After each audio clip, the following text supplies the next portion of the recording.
So ngayon, nagbubuklat-buklat ako ng mga dokumento ko, guys.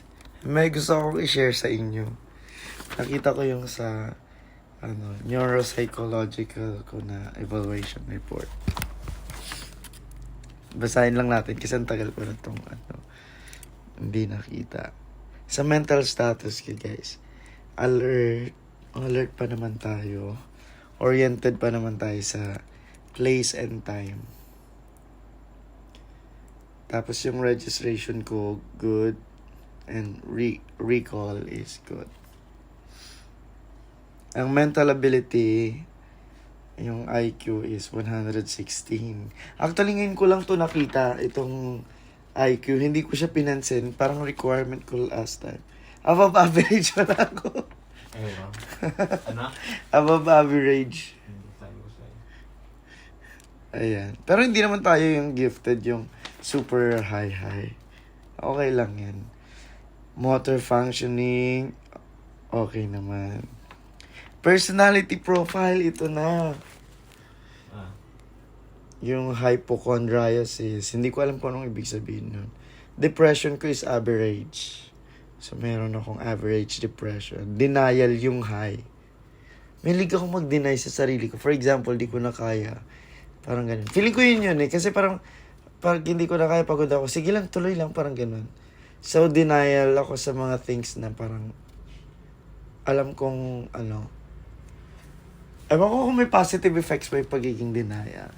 Siguro meron at may negative din. Oo, kasi parang for example, di ba, suko ka na, wag na, tama na, tapusin mo na. Pero, i-deny mo na, okay pa, sige lang, ganon. So, denial. Hindi na-explain ko na.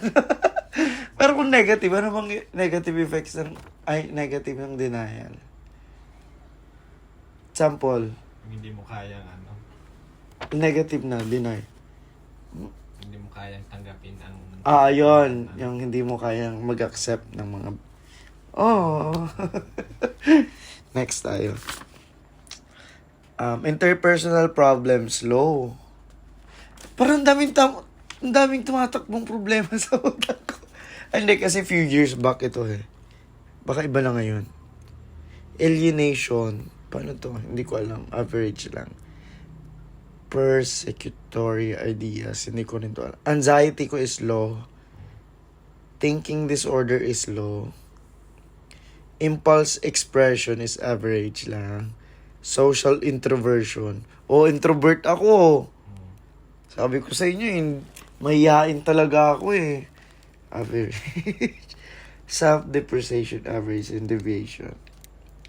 Ang narrative interpretation niya, this subject record average in most of the scales which indicate that they manifest behaviors at par with individuals at age. However, the high score denial indicates that they lack insight into their own feelings and the causes of their own behavior.